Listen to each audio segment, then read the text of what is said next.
Colegio Montalvo, señores miembros de la Casa de Montalvo de la ciudad de Ambato, señoritas, señores estudiantes,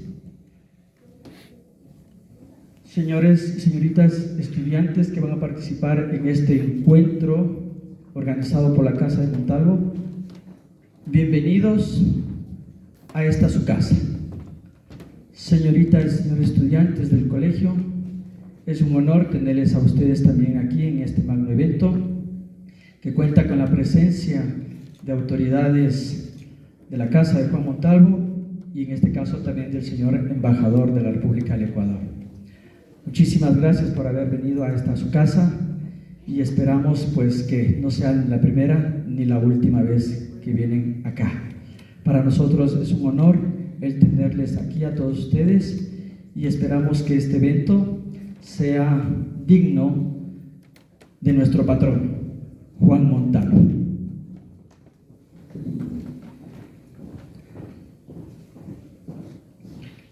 La sabiduría verdaderamente sabia no consiste en la posesión de las ciencias, la iluminación del pecho, la transparencia del alma, la tersura de conciencia, la benignidad del genio, la alteza de carácter.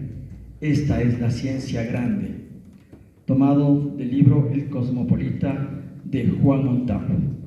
Primero, Himno Nacional del Ecuador.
Gracias, tomamos asiento, muy amable.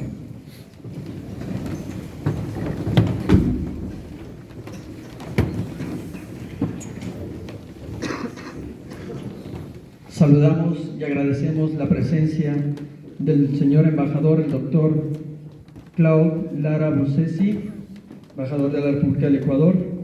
También agradecemos la presencia de los señores doctor Fernando Carvajal, presidente de la Asociación de Egresados del Colegio Juan Montalvo, la presencia del señor Rubén Sosa, secretario de la Asociación de Egresados. También agradecemos la presencia del licenciado Carlos Miranda, director general de la Casa de Montalvo, y la presencia también de nuestro señor vicerrector, magíster Vinicio Cardona. La Casa de Montalvo y la Unidad Educativa Juan Montalvo dan inicio al encuentro estudiantil con el tema Mercurial Eclesiástica, de donde se dará a conocer las inquietudes de nuestro gran maestro y pensador filósofo Juan Montalvo. En primer lugar, tenemos la intervención del magíster Vinicio Cardona, rector de la Unidad Educativa Juan Montalvo.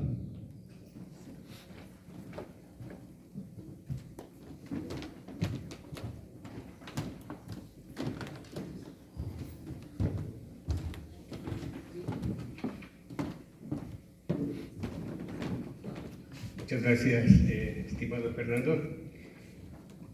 Honorables doctor Claude Lara, embajador del Ministerio de Relaciones Exteriores, licenciado Carlos Miranda Torres, director general de la Casa de Montalvo, licenciada Cecilia Morales Ruiz, directora académica de la Casa de Montalvo, doctor Fernando Carvajal, presidente de la Sociedad de Egresados de la Institución Educativa Juan Montalvo, licenciado Rubén Sosa, secretario de la misma, licenciada Ibel Granda, directora del área de Lengua y Literatura de nuestra querida institución, compañeros docentes, queridos estudiantes. Es un verdadero honor para mí darles la cordial bienvenida a nombre de la señora rectora, magíster Rocío Ceballos, quien les habla, Vinicio Cardona, vicerrector de la institución. Este encuentro estudiantil de literatura, dedicado a una de las obras más desafiantes y vigorosas del pensamiento hispanoamericano del siglo XIX, Mercurial Eclesiástica de don Juan Montalvo. Hoy no solo nos reúne la literatura, sino también el pensamiento crítico, la libertad de expresión y la fuerza de la palabra como herramienta de transformación. Don Juan Montalvo no fue simplemente un escritor, fue un espíritu rebelde que usó la pluma como lanza y la ironía como escudo. En este espacio exploraremos su crítica mordaz al poder eclesiástico de su tiempo, su defensa del laicismo y de los derechos civiles, su estilo literario cargado de erudición y audacia. En nombre de la Unidad Educativa Juan Montalvo, expreso un profundo agradecimiento al doctor Claude Lara por su generosa donación de 110 textos a nuestra institución. Este valioso aporte no solo enriquece el fondo bibliográfico de nuestra biblioteca, sino que también abre nuevas oportunidades de aprendizaje y reflexión para nuestros estudiantes. Doctor Lara, su apoyo es invaluable y nos inspira a continuar con nuestra misión de fomentar la lectura crítica y el pensamiento reflexivo en nuestras aulas con nuestros estudiantes. De igual manera, también quiero agradecer a la Casa de Montalvo, que a través de su director hacen otra donación a sí mismo de 20 textos que aportan a nuestra biblioteca. Se agradece de la manera más cordial a todos los representantes de la Casa de Montalvo, a los docentes por su compromiso y dedicación en la organización de este evento, y por supuesto a ustedes estudiantes por su entusiasta participación que da vida y sentido a este espacio de aprendizaje y crecimiento. Espero que este encuentro sea una oportunidad para compartir, aprender y entender la literatura como compromiso con la libertad. Gracias y felicitaciones a los participantes. Gracias, chicos, también.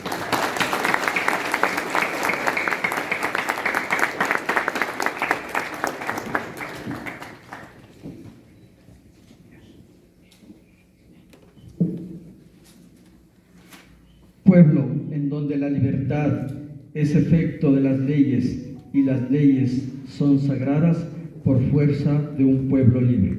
Juan Montalvo. A continuación, pasamos ya a la parte en donde los estudiantes darán a conocer sus pensamientos acerca de la vida de nuestro personaje y su obra. Se da a conocer el instructivo del tema que se va a desarrollar. Compañera, si me ayuda con el instructivo, por favor.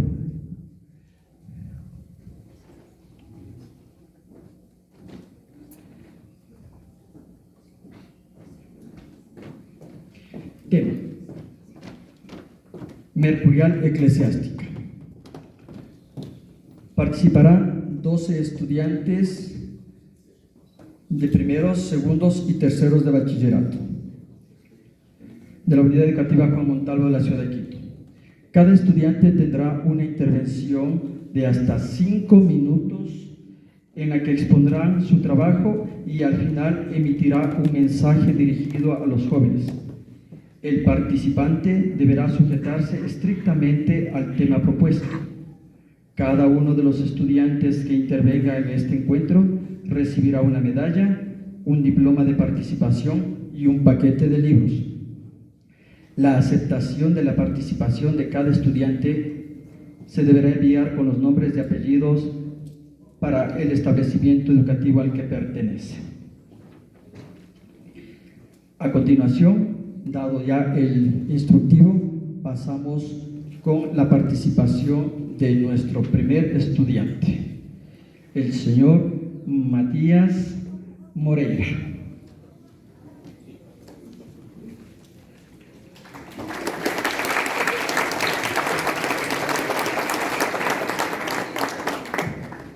Buenos días, autoridades, docentes y compañeros presentes. En esta ocasión les voy a compartir acerca de la fe viva de Juan Montalvo. Crítica hacia la Iglesia, su fe e hipocresía. Cuestiona que si todo lo que se cree como una apariencia que se nos da, esta verdaderamente nos incluye. Se plantea una fe que crece y despliega una llama que enciende e ilumina el pensamiento humano. Juan Montalvo nos da su voz como un incentivo para creer en lo que para él es la fe viva. Se nos dice que en tiempos mejores a los nuestros se conservaba una fe pura y verdadera, mientras a su vez se mantenían acciones las cuales contradicen dichas creencias y escrituras, todo bajo una fachada de debilidad humana, dando una convivencia entre la fe, la injusticia y la doble moralidad, algo que para Montalvo no se debe ocultar. Él nos habla de conservar como fe un amor profundo hacia la humanidad, una humanidad consciente de sus creencias y convicciones, siendo libre en su forma de pensar sin seguir las escrituras que se dan, las cuales no se pregunta su porqué, las que nos atan y oprimen, siempre aceptando todo lo que se nos diga viniendo en nombre de Dios. Nos habla de conservar como fe y vivir nuestra fe, atreviendo a saber más allá de lo planteado, preguntándose si es que todo lo que se hace es justo y libre. Para tener una verdadera fe, esta no debe darse influyéndose, sino construyéndose dentro de cada uno de nosotros, siempre con el pensamiento y el coraje de decir: creo, pero no obedezco a ciegas, creo, pero también pienso, amo, pero no juzgo. Una fe que no se liga estrictamente a un templo, sino que se da en una vida social y se mantiene como una forma de vivir. Una fe de fuerza que nace del alma como pensamiento, palabra y acción del coraje de cada uno de nosotros como humanos. Aún al día de hoy, y a más de un siglo de haber dado su mensaje, Juan Montalvo y la fe que nos entregó siguen vivos, ya no como aquel que calla y obedece con sumisión, sino como aquel que cree, pregunta, no por una cuestión de creerse superior, sino por una fe que arde dentro de cada uno de nosotros, una fe que verdaderamente cree, porque creer no es tener sumisión ante uno, creer es tener la pasión y la esperanza de vivir. Gracias.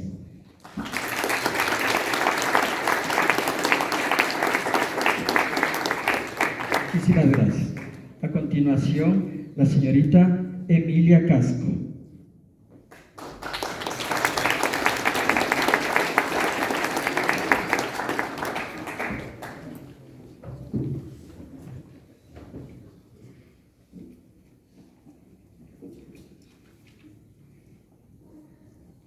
Buenas tardes, compañeros y público presente.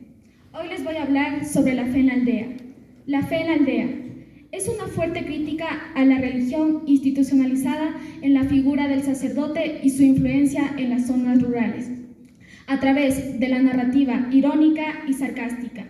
Denuncia cómo la fe, en lugar de ser una manifestación de espiritualidad auténtica, termina siendo una herramienta de poder hacia los más pobres y sencillos. Esta historia, escrita con valentía y agudeza, no solo cuestiona el papel de la Iglesia en las aldeas, sino también el desprecio hacia la inteligencia, el pensamiento crítico y la verdadera libertad del ser humano. Desde las primeras líneas se puede observar una aparente alabanza. Los pobres y los sencillos tienen la dicha imponderable de conservar viva esta fe, pero inmediatamente el autor desmonta esa idea. ¿Realmente es una dicha o es una consecuencia de la ignorancia impuesta? Lo que se menciona en el texto como personajes religiosos, el obispo mencionado no pertenece al pueblo sencillo ni pobre, sino, por el contrario, pertenece a la riqueza y cuya sabiduría es puesta en duda, incluso llamándolo tonto de 7 suelas. Esta forma de expresarse no es gratuita, sino al contrario, busca la evidencia entre el discurso de la humildad que impone la Iglesia y la realidad de sus representantes. La denuncia del maltrato indígena en las aldeas. Ellos no acceden a la fe por decisión propia, sino porque son obligados.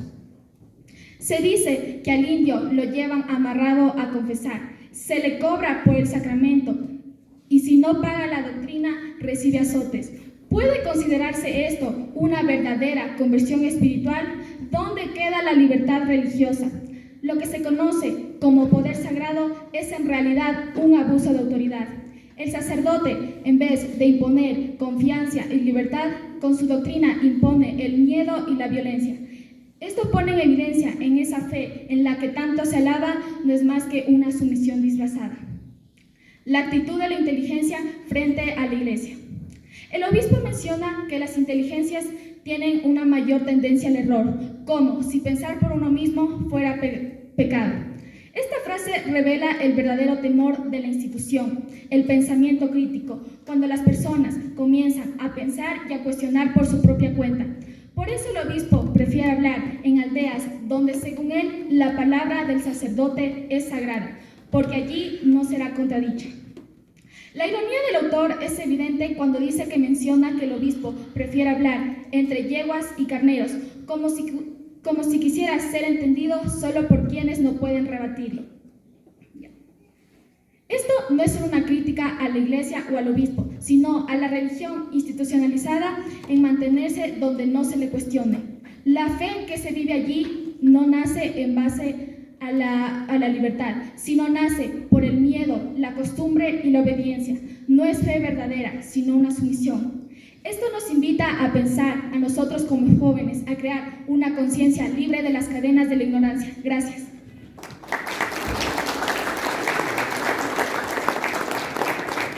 Muchísimas gracias. A continuación tenemos la intervención del señor Daniel Agualzaca.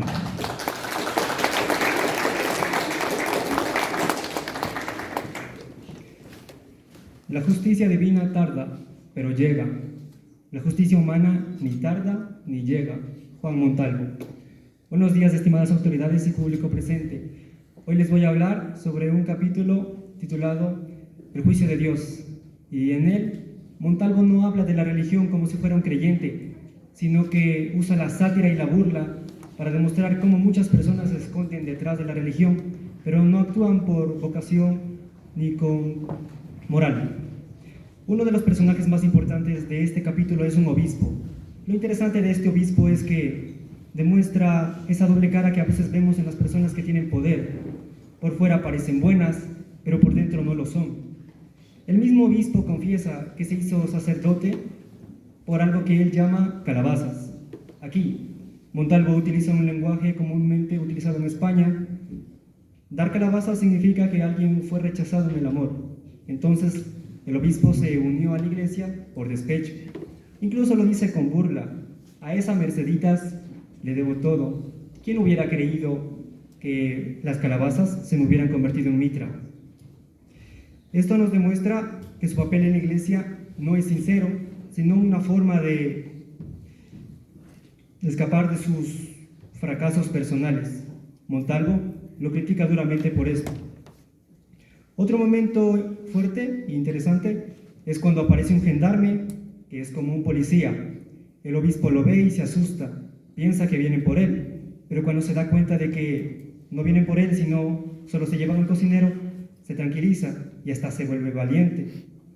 Esto nos demuestra que el obispo no tiene miedo a hacer el mal o a fallar moralmente, sino que solo tiene miedo a ser castigado o a perder su poder.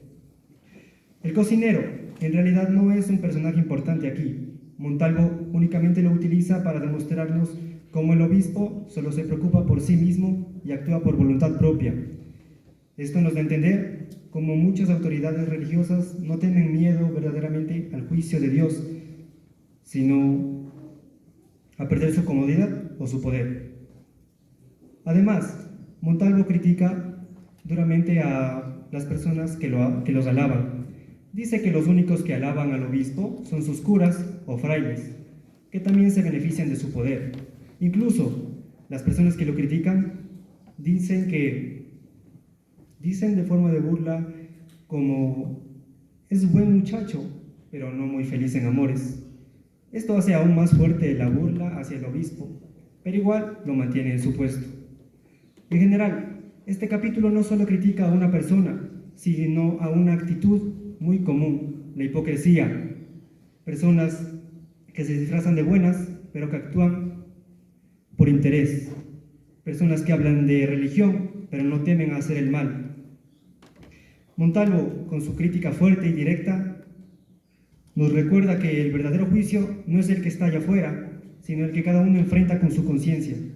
Y por eso, esta obra es muy importante, porque todavía hoy vemos muchos casos parecidos, donde la apariencia pesa más que la verdad. Gracias. Muchísimas gracias.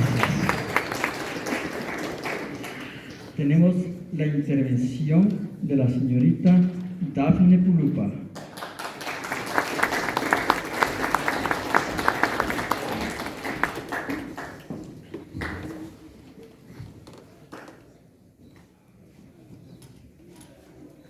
Buenos días, distinguidas autoridades y público presente. Les voy a hablar sobre el capítulo Dar un buen consejo de Juan Montalvo. Juan Montalvo, en este capítulo de su obra Mercurio la Eclesiástica, critica duramente a algunos curas que se aprovechan de su poder para sacar dinero y maltratar a la gente. Pero además de criticar, él da consejos sobre cómo actuar con más respeto, con amor y sin odio. En este ensayo les voy a hablar sobre cómo Juan Montalvo propone usar el buen consejo como una forma para mejorar las cosas en lugar de usar el odio y el desprecio. Desde el inicio, Montalvo nos muestra cómo algunos miembros de la Iglesia actúan mal. Dice que algunos curas solo se preocupan por el dinero y que el purgatorio y el infierno los usaban solo para cobrar las misas, responsos y otras cosas. Con frases como déjenme en el purgatorio porque él me da que comer, nos hace ver el abuso que existía. También nos cuenta una experiencia personal de cuando un fraile golpeó a una mujer en una iglesia solo porque no sabía cómo cargar a un bebé. Montalvo se sintió muy indignado y aunque no actuó con violencia, sí guardó ese recuerdo como una forma de protesta. Esto nos muestra cómo él prefiere la crítica escrita antes que la agresión. Pero lo más importante es que Montalvo no solo se queja, también propone soluciones. Al final de su obra da una lista de consejos o máximas, como él la llama, que dice que si vas a criticar algo, primero asegúrate de tener pruebas, y que si vas a corregir a alguien, hazlo con amor y respeto. También explica que el odio solo trae más odio, y que quien de verdad ama a sus hermanos no los insulta ni los condena. Estas ideas muestran que para Montalvo el verdadero cambio no se logra gritando ni atacando, sino hablando con el corazón, enseñando con paciencia y dando ejemplo. Sus palabras son una invitación para corregir con respeto, mas no a destruir al otro. Este capítulo de Juan Montalvo nos deja una gran enseñanza, que el buen consejo es más fuerte que cualquier insulto, que en vez de usar el poder para atacar y aprovecharse, los líderes deberían hablar con respeto, mostrar cariño y ver por el bien de todos. Montalvo no solo critica a los curas corruptos, también nos enseña que siempre hay una forma más humana de actuar. Gracias.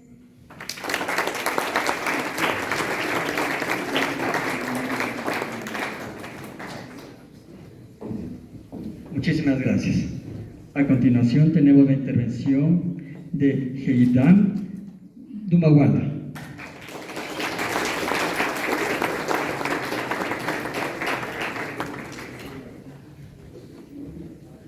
Buenos días, autoridades, docentes y público presente. Quisiera hablarles de un capítulo de Juan Montalvo, del ayuno. Del ayuno expresa cómo los clérigos en ese entonces acostumbraban que en fiestas de guardar, como la Cuaresma, no comieran. Y entonces pensaban que iban a alimentar su alma por eso. La verdad con esto es que solamente alimentaban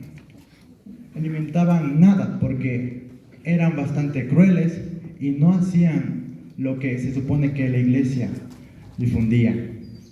Comían de una manera bastante, por así decirlo, peculiar y quisquillosa. No eran tampoco las personas que quienes decían eran. Simplemente eran una excusa, el ayuno, para cometer sus actos y pensar que el ayuno les perdonaría de aquellos pecados que con los actos que no han hecho para a su prójimo han dejado pasar. La historia, de acuerdo, nos describe exactamente que el clérigo Ordóñez, el obispo Ordóñez en ese instante, es flaco, pero es porque no come espiritualmente. Es más, de lo que le sirven tampoco es que coma, es entre ambas cosas alguien que no come ni físicamente ni espiritualmente, alguien que podría considerarse vacío. También Juan Montalvo explica que en un momento llegó a un Viernes Santo y por necesidad tuvo que llevarse un pollo, simplemente porque ya no tenía nada que servirse. Entonces, al hacerlo, Juan Montalvo no quiso expresar un descontento con aquel precepto, simplemente quería satisfacer aquella necesidad, porque no somos lo que comemos, somos lo que hacemos. Muchas gracias.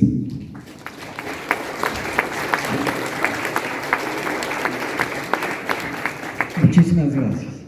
A continuación tenemos la participación de Gabriela Vanegas.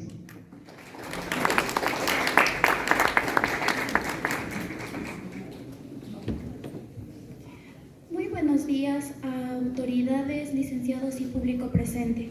El día de hoy les voy a hablar sobre un capítulo llamado La la viva fe escrita por Juan Montalvo.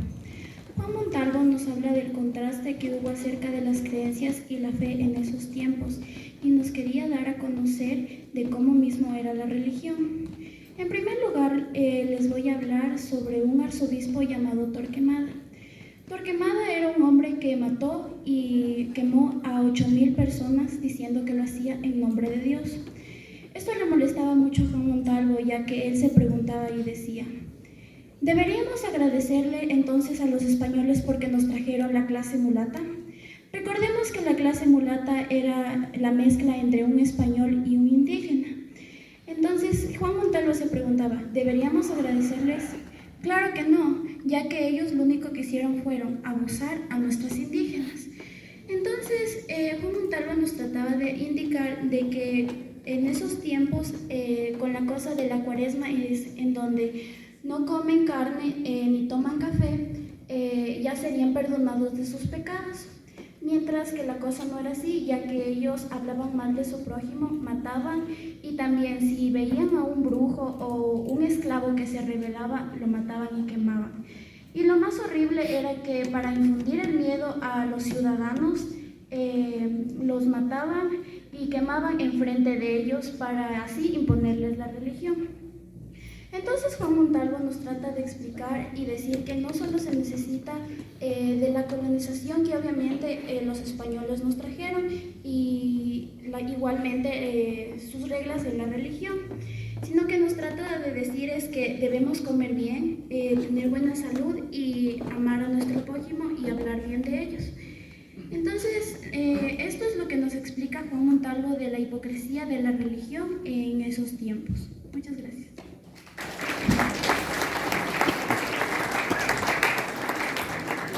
Muchísimas gracias. Tenemos a continuación la intervención de Melina Oñate.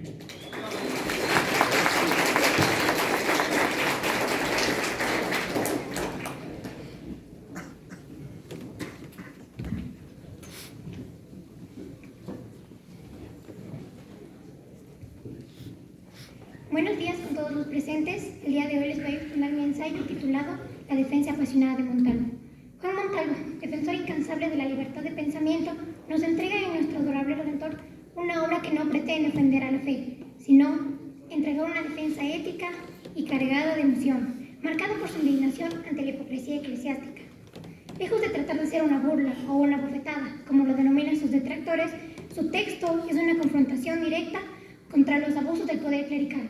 En una época en la que el Estado y la Iglesia estaban estrechamente ligados, la institución religiosa tenía un control absoluto sobre la población y utilizaban la fe como un instrumento de sometimiento y así mantener al pueblo en una ignorancia ciega.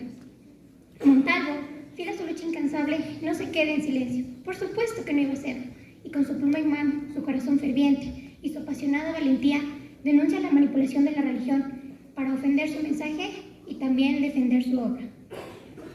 La obra surge como una respuesta a la carta pastoral publicada por el obispo José Ignacio Ordóñez, quien condena los 7 tratados de Montalvo y además lo acusa de herejía. Este obispo menciona que el escritor solo se arrodilla ante Cristo para bofetearlo. Lleno de indignación y dolor ante tal falacia, la respuesta de Montalvo no se hace esperar. Con su estilo inconfundible, su ética presente y su profundo odio por la mentira y el control del entonces, convierte su obra en un manifiesto de defensa personal, pero también un grito a favor de una fe honesta y libre de imposiciones, donde cada persona podía creer porque quería y no porque alguien le dijera lo que tenía que hacer. Montalvo mismo lo expresa en su obra al decir: ¿hubiera él podido jamás expresarse en los términos que saliendo de mi pluma le han hecho tan amable? Con ello nos deja claro que su intención nunca fue figurar o criticar en sí a Cristo, sino exponer a quienes injustamente estaban manipulando su imagen para conservar su poder. Con un tono polémico y una fuerte influencia del romanticismo, Montalvo utiliza un lenguaje majestuoso, cargado de unas imágenes visuales impactantes y también de una sensibilidad emocional que va desde la indignación hasta la ternura. Su amor por la libertad se ve reflejado en cada palabra y también su compromiso por la verdad. Más que una crítica directa hacia la Iglesia, nuestro adorable Redentor trata de explicarnos cómo es que la Iglesia utiliza la fe para controlarnos. Montalvo no niega la espiritualidad, ni tampoco se opone directamente al sacrificio por los más pobres. Por el contrario, reivindica una fe, pero basada en el amor y en la justicia, que su obra toma un aspecto un poco más espiritual y se convierte en una lucha por la libertad frente al poder que estaba teniendo la Iglesia. Montalvo denuncia el ataque en su contra diciendo lo siguiente: este obispo trata de difamar, oculta la verdad y falta infamemente a ella. La obra de Montalvo es un espacio para que nosotros reflexionemos y nos preguntemos cuál es el verdadero significado de la fe, cuál es el verdadero significado de la libertad de pensamiento. Así, su voz, valiente y apasionada, nos deja un recordatorio de que la lucha por la fe nunca debe ser acallada. Y así, su legado se basa en la resistencia, pero también en un pensamiento crítico, demostrándonos que la verdadera fe nunca debe ni puede estar al servicio del poder, sino de la libertad. Montalvo siempre perdurará en nuestros corazones, por su valentía, por su pluma indomable y por su lucha inquebrantable. Pero más de eso, su legado no solo vive en sus escritos, sino en cada mente de las personas que al leer se atreve a cuestionar, se atreve a pensar y sobre todo se atreve a buscar su propia libertad.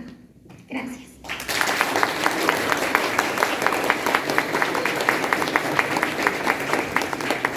Muchísimas gracias. A continuación tenemos la participación de Iván Corrales.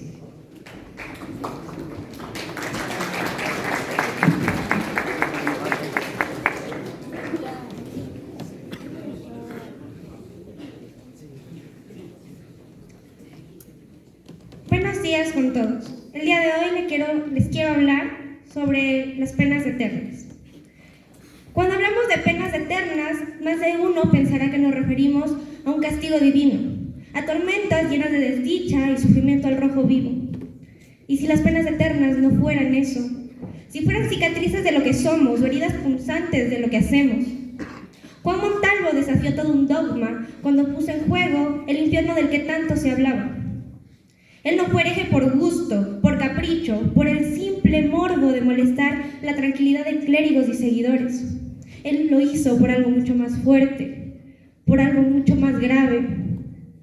Montalvo se rebeló, no contra la iglesia, sino contra las falsas buenas costumbres, no contra la fe, sino contra la ignorancia. Él no criticó el infierno por simple polémica teológica. Él lo hizo desde la pluma que fue juzgada con tal descaro como perversa, porque lo criticaron, lo juzgaron y no por lo que había hecho, sino por lo que se atrevieron a suponer. Lo acusaron de impío, lo acusaron de inmoral, cuando citando a Montalvo en sus manos no sostenían uno de sus libros, pero sí tenían el breviario en uno de los bolsillos de su sotana. Cuando hablamos de Montalvo nos referimos a un hombre luchador. Actualmente seguimos pasando por estas penas. Lo que se criticó en ese momento, lo que pasó en ese momento no fue solo la dignidad, el peligro que corría la dignidad de Montalvo, fue algo mucho más grave, fue la libertad de pensamiento, de desistir y contraponerse a lo normado. Aún se sigue juzgando lo diferente, aún se ve de reojo a las personas que piensan, que se atreven a cuestionar y a hablar en alta voz. Cuando hablamos de Montalvo, nos referimos a jóvenes libres, a jóvenes luchadores, que nadie nos quite la libertad de pensar, que nadie nos otorgue un infierno del que no tenemos culpa. Y si alguien algún día osa hacerlo, si alguien algún día osa señalarnos, respóndale con ideas, con argumentos. Mientras estos sean libres, estos sean honestos, no habrá que temer, porque somos jóvenes, no hablamos desde el rencor, no hablamos desde el odio pasional, hablamos desde la justicia. El día de hoy, jóvenes estudiantes, les propongo, cuestiónense, juzguen, y no desde el hecho de no conocer, desde el hecho de conocer y saber lo que estamos diciendo, porque no está mal ser diferente. Cuando nos ganamos el infierno del que habla Montalvo, uno donde las penas son eternas, donde las cicatrices son notorias, una vida llena de desdicha, es cuando criticamos y juzgamos sin antes haber leído, sin antes haber conocido. Es tiempo de leer, de criticar sabiendo. Solo así seremos jóvenes libres de voluntad, de pensamiento. Solo entonces seremos jóvenes libres de ética y llenos y virtuosos de moralidad. Muchas gracias.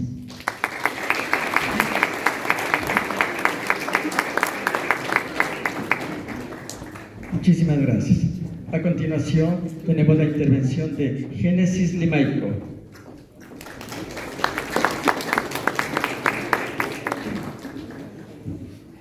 Buenos días con todos. Yo les voy a hablar de un capítulo titulado El Obispo por el escritor Juan Montalvo. Juan Montalvo cita a Spinoza y dice: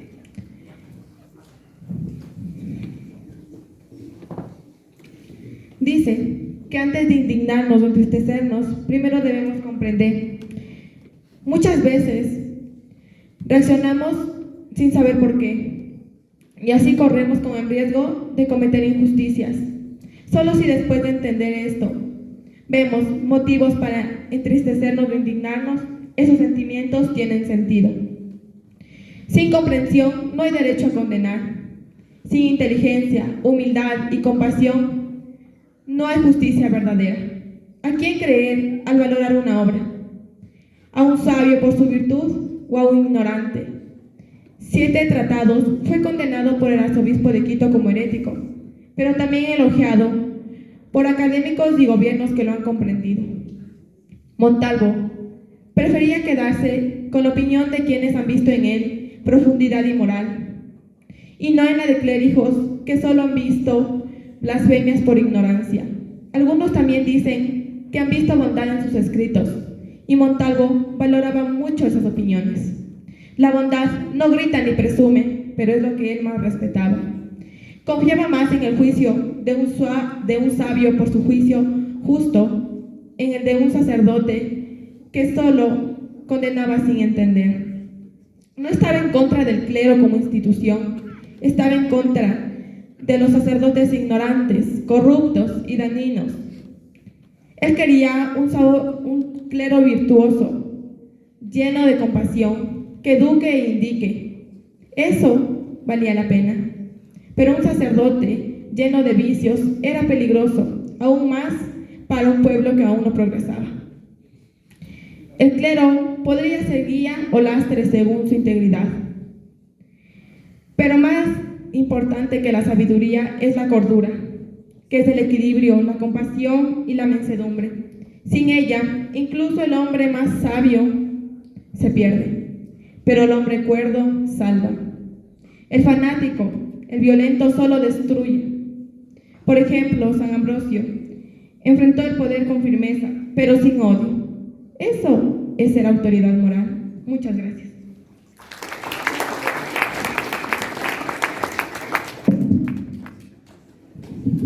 Muchísimas gracias a la intervención de la señorita Génesis Limaico.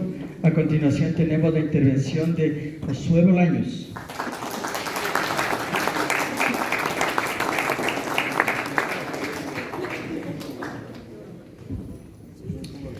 Buenos días, autoridades, compañeros, público en general.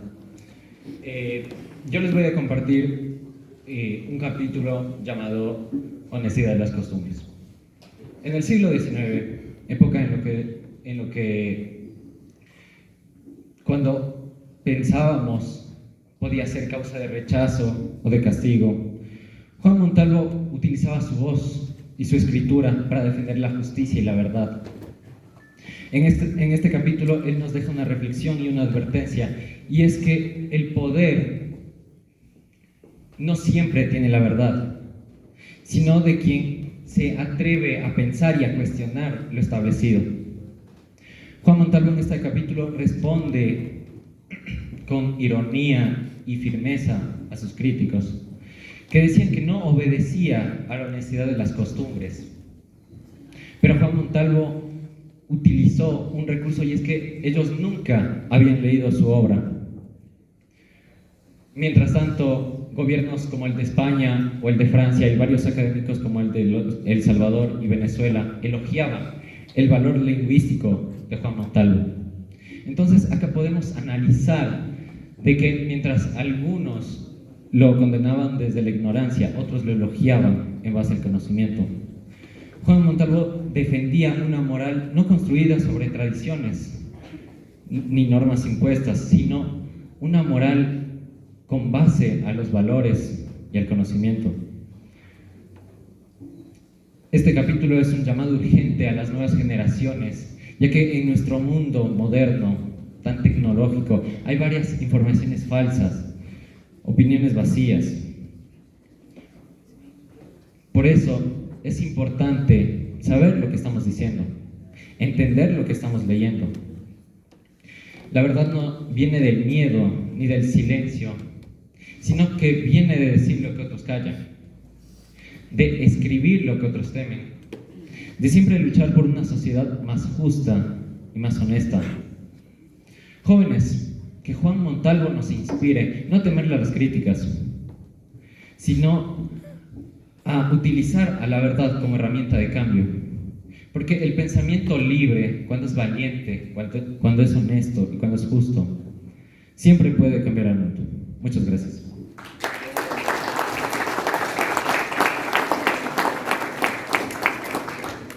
Muchísimas gracias. Tenemos la participación de Brittany Vélez.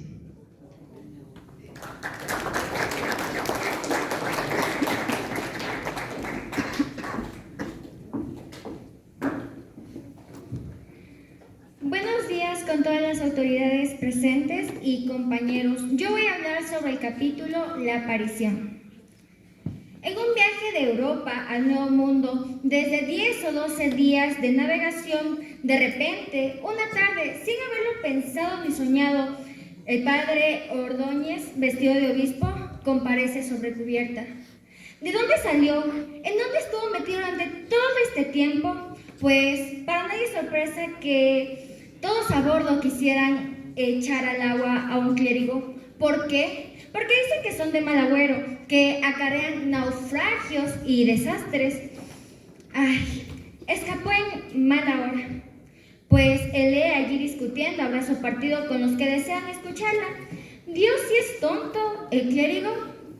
Pues dijo que a cabo nadie de los protestantes eran cristianos y que Lutero había sido hijo de Calvino y que los degüellos de los hugones habían sido obra de los liberales y otros.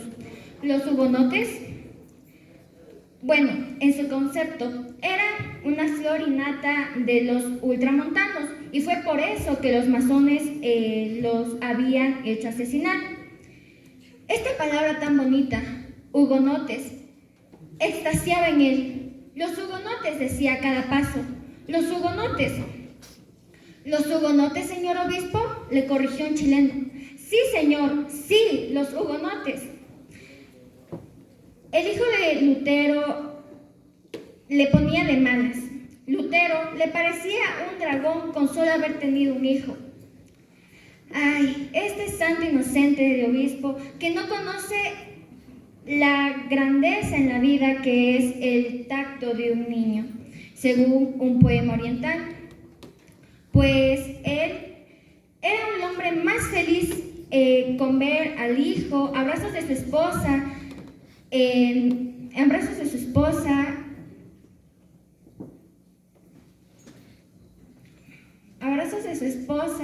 tomando pecho.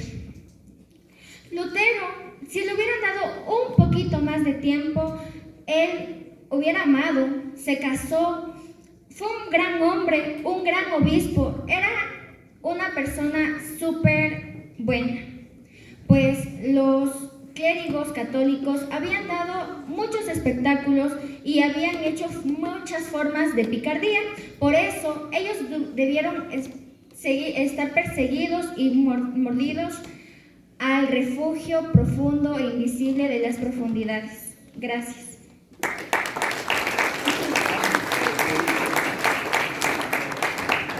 Muchísimas gracias. Tenemos la participación del señor Alejandro Parrales.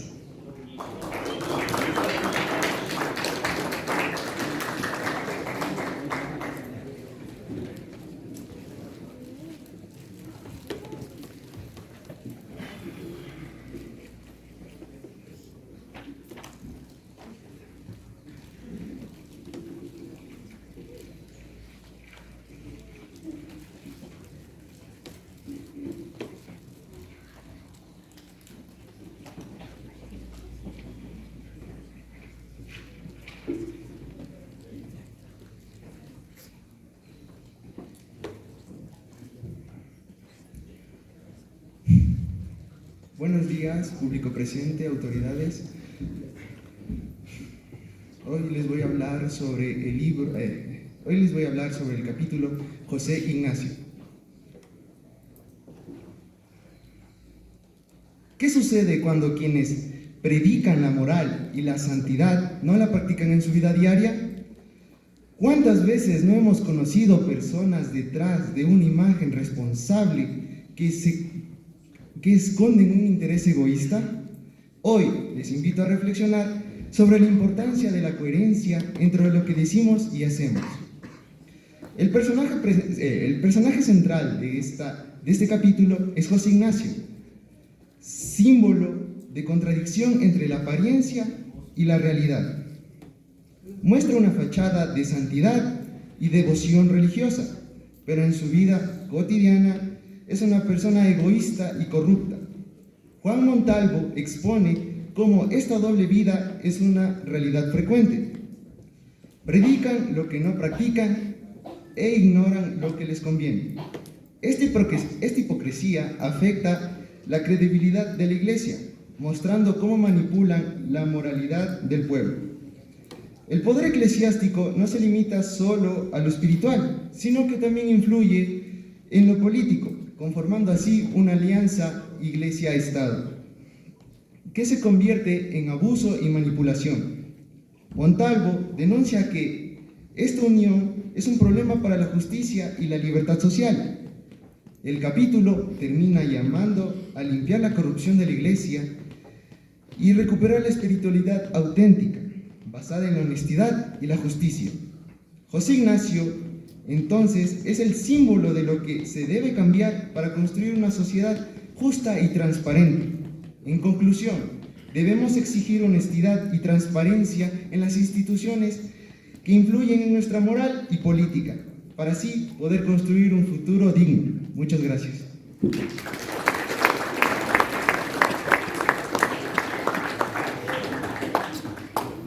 Muchísimas gracias. Tenemos a continuación la participación del señor estudiante Rubén Marumbadak Murundubay, con la biografía de Juan Montalvo.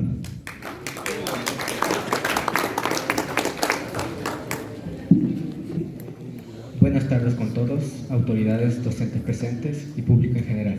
El día de hoy les voy a concluir el tema con la biografía de Juan Montalvo.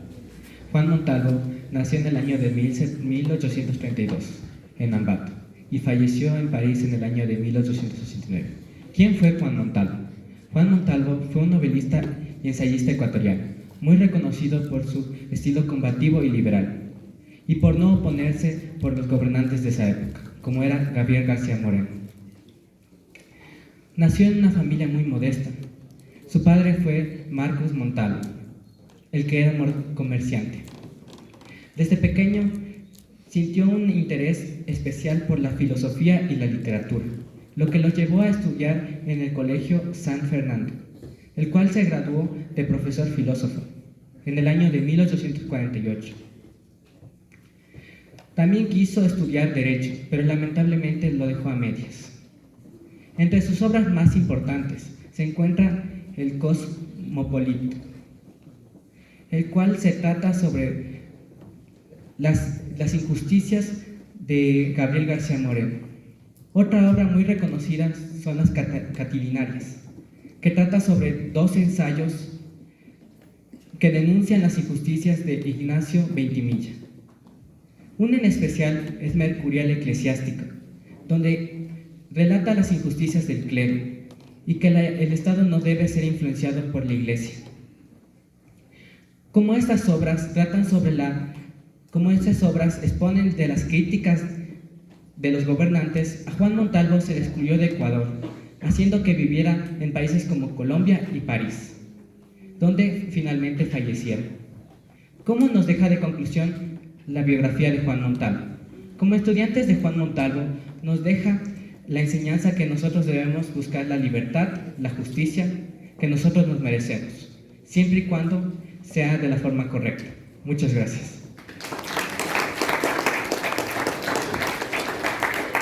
Muchísimas Muchísimas gracias. Un fuerte aplauso para todos los estudiantes que han participado en este evento con la obra de Mercurial Eclesiástica. A continuación, tenemos las palabras del licenciado Carlos Miranda Torres, director general de la Casa de Montalvo.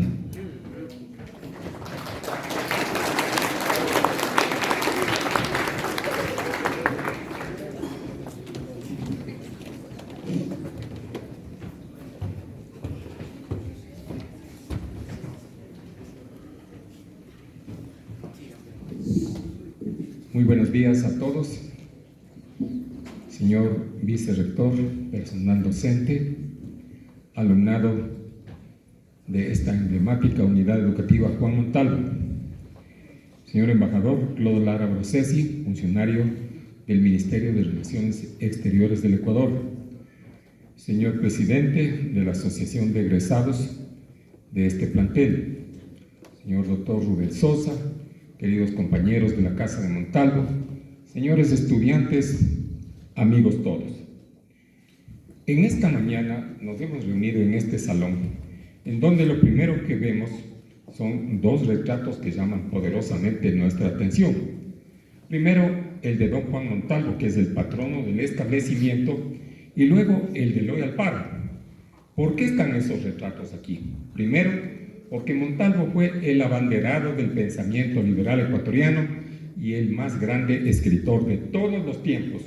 Y segundo, porque fue además el verdadero idealizador del Partido Liberal que surgiría como contrarréplica a la ortodoxa doctrina del Partido Conservador que estuvo tan enquistado en el Ecuador durante el siglo XIX. Pero junto a él se encuentra Alfaro, el gran realizador, el hombre que realmente logró alcanzar su estrella con la revolución del 5 de junio de 1895 en Guayaquil, consolidando la alfarada y ascendiendo al poder. Lastimosamente, pocos años, 5 años atrás, había muerto en París don Juan Montalvo. Pero hay que recordarle además de Alfaro, no solamente por ser un verdadero líder, un conductor de la gran nación ecuatoriana. Se dice que él con Rocafuerte, García Moreno y Velasco Ibarra son los grandes constructores de la gran nación ecuatoriana, sino porque además en el año de 1901 tuvo el acierto de fundar el Colegio Normal Juan Montalvo para varones y el Manuela Cañizares para damas. Venir a este establecimiento es realmente sentirnos en casa. Es como que nosotros estuviésemos en la Casa de Montalvo de Ambato. Es nuestra especie de núcleo de actividades aquí en la capital. Queremos dejar constancia a la Magíster Ceballos, que ha tenido la enorme gentileza de abrirnos las puertas de este auditorium para llevar adelante esta programación. Una programación en donde ustedes ya han tenido la posibilidad de escuchar la disertación de dos estupendos jóvenes que han hablado sobre un tema medular, el libro Mercurial Eclesiástica, o llamado también el libro de las verdades, así como también al joven que nos ha trazado un brevísimo escorzo biográfico de don Juan Montalvo. ¿Por qué el libro Mercurial Eclesiástica? Montalvo se había retirado a Francia en la última etapa de su vida, a donde llega en el año de 1881, con la intención de darle paz y reposo a su agitado espíritu. En 1882 publica en Besançon, una ciudad francesa, los 2 tomos de su obra medular, Los 7 Tratados. Las más grandes inteligencias europeas, hablemos por ejemplo de Victor Hugo y Lamartine, en Francia saludan el aparecimiento de tan valiosa obra. César Cantú y Edmundo de Amicis, desde Italia, le hacen llegar sus parabienes y felicitaciones al escritor ecuatoriano. ¿Qué decir de los españoles? El poeta Gaspar Núñez de Arce, la condesa Emilia de Pardo Bazán, Emilio Castelar, Ramón de Campoamor, entre otros, no solamente que felicitan a tan brillante escritor ecuatoriano, sino que inclusive proponen su nombre para que sea considerado por la Academia Española de la Lengua. Lamentablemente no pudo ingresar por sus ideas políticas avanzadas. Pero en todo caso, si bien la obra es reconocida por las inteligencias mejor amobladas de Europa, como siempre suele suceder, aquí en nuestro medio fue objeto de críticas y de censura. El arzobispo José Ignacio Ordóñez, que regía eclesiásticamente esta jurisdicción, mediante una pastoral prohibió la lectura de los 7 tratados, indicando que no se trataba sino de una nidada de víboras oculta en un cestillo de flores. La amenaza no quedaba únicamente en esas palabras, sino que además amenazaba con excomulgar, con la excomunión, a quienes por desgracia hayan leído los 7 tratados. ¿Eso qué significaba? Que si alguna persona había tenido la osadía de posar sus ojos en las páginas de los 7 tratados y tenía algún percance, alguna situación que ponía en riesgo su vida, estaba asegurado su viaje al infierno en ascensor sin escala en ninguna parte. Nos parece hoy totalmente ridículo, pero las cosas no quedaron tampoco solamente ahí, sino que además el arzobispo fue al Vaticano a conseguir que el pontífice romano incluyera la obra de Montalvo en el índice de libros prohibidos por la Iglesia. Yo me pregunto, ¿qué tenía de pernicioso? ¿Qué tenía de nocivo? ¿Qué tenía de inmoral en contra de la niñez, de la juventud, de los lectores en general? Absolutamente nada. Simplemente creían estas gentes que estaban pontificando desde los púlpitos que ellos eran los únicos llamados a explicar los dogmas, a hablar de filosofía, a hablar de religión, de ética, de moral y de todas las ramas y ciencias afines. Pero Montalvo no se quedó tampoco con ese aguijonazo que sintió y que realmente dolió al espíritu montalvino. Todo lo contrario, tomó la pluma y con su flamígero pensamiento y con su pluma de acero estampó las páginas de Mercurial Eclesiástica o el Libro de las Verdades, en donde realmente le redujo a polvo al arzobispo quiteño. Eso ocasionó naturalmente un gran distanciamiento, un cisma, digamos, con el sector católico, que acusó a Montalvo injustamente de masón, de hereje y de cosas por el estilo. Ventajosamente, con el paso de los tiempos, todas esas ideas absurdas, obsoletas, han quedado sumamente atrás, y la obra de Montalvo es tan vigorosa que continúa teniendo la misma vigencia de siempre.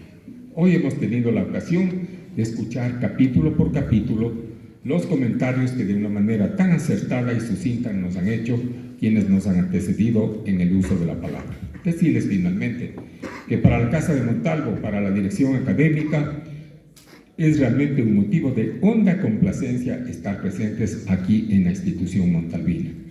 Nosotros no promovemos, jamás hacemos concursos, porque estamos plenamente conscientes de que el que ocupa el segundo lugar es siempre el primer perdedor. Nosotros más bien organizamos esto, que son encuentros fraternales estudiantiles, en donde la Casa de Montalvo procede a justipreciar a todos y cada uno de los jóvenes con el mismo tipo de estímulo: la medalla, el diploma de participación y el lote de libros. Quiero, a nombre de la Casa de Montalvo de la ciudad de Ambato, expresar una vez más el cordial agradecimiento a las autoridades de esta unidad educativa, a sus exdirectivos que están aquí presentes acompañándonos siempre, como lo hacen en Ambato. Los dignísimos presidente y secretario siempre están acompañándonos en los grandes eventos que nosotros organizamos en Ambato. Últimamente, en abril, tuvimos la celebración del aniversario del natalicio de Don Juan, y luego estuvieron también presentes en el coloquio binacional colombo-ecuatoriano, con la participación de destacadas personalidades intelectuales de Colombia y del Ecuador. Para todos ustedes, nuestro cordial agradecimiento. Muchas gracias.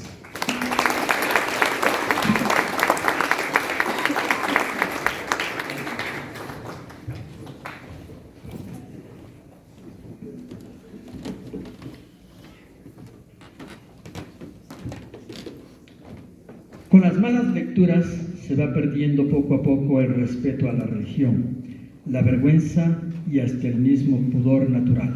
Mercurial Eclesiástica.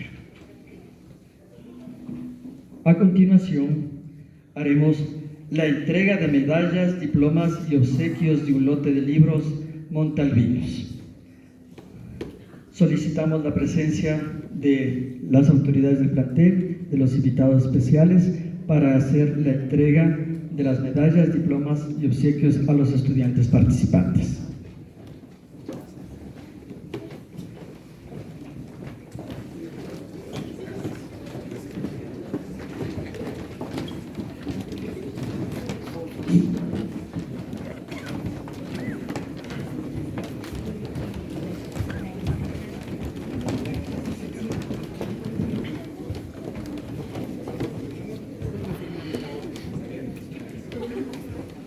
Solicitamos la presencia de los invitados, señores estudiantes.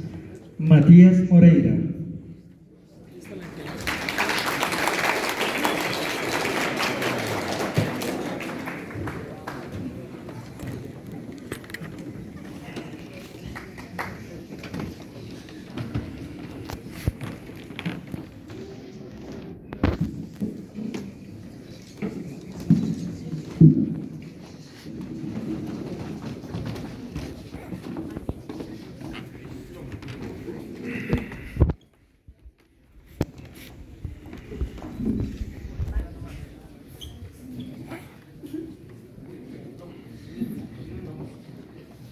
Emilia Casco.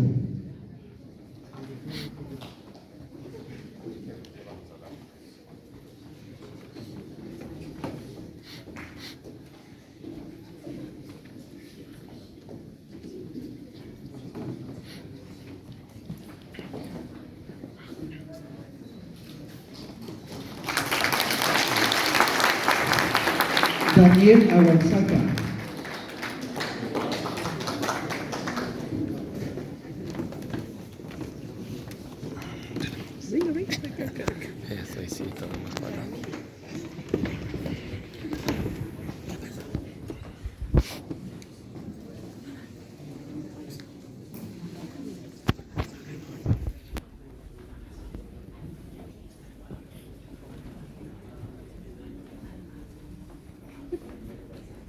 Emilia Casco.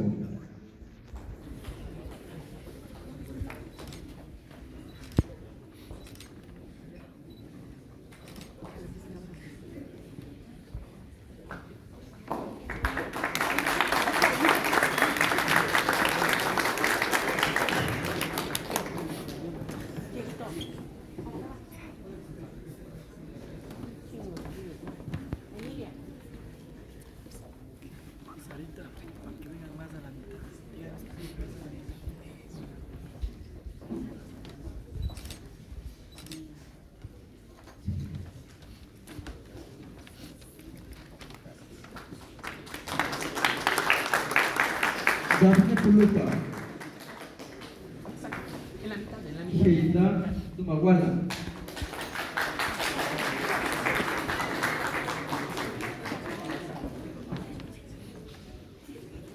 Acá, por favor.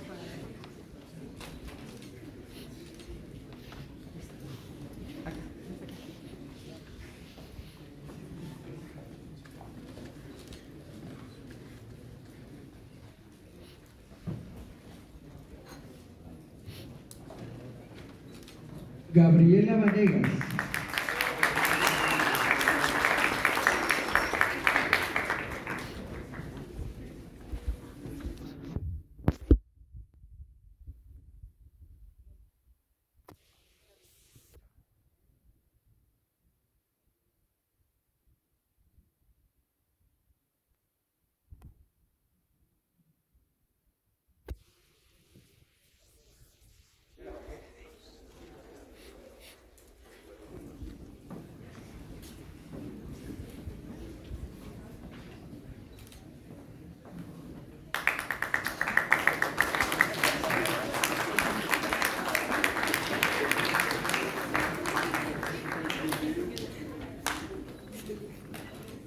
Melina Oñate.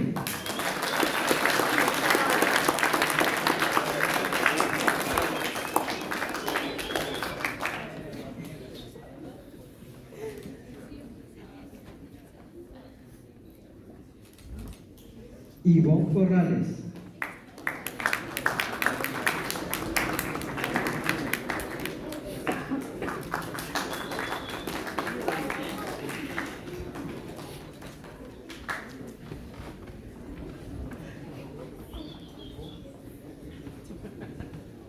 Génesis Limaico.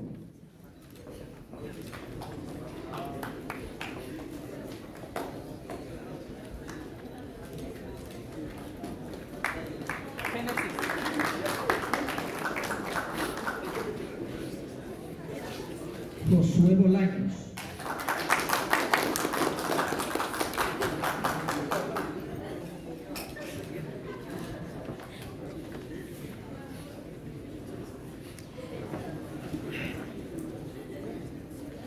Brita Niveles.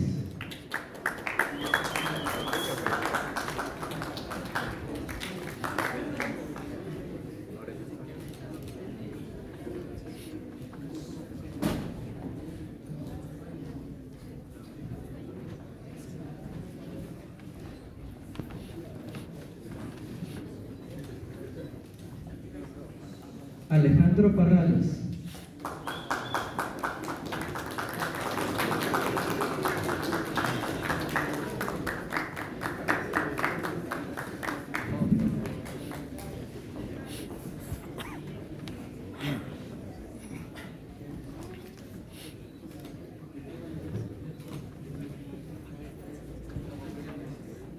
Y también al señor Rubén Murumbayo.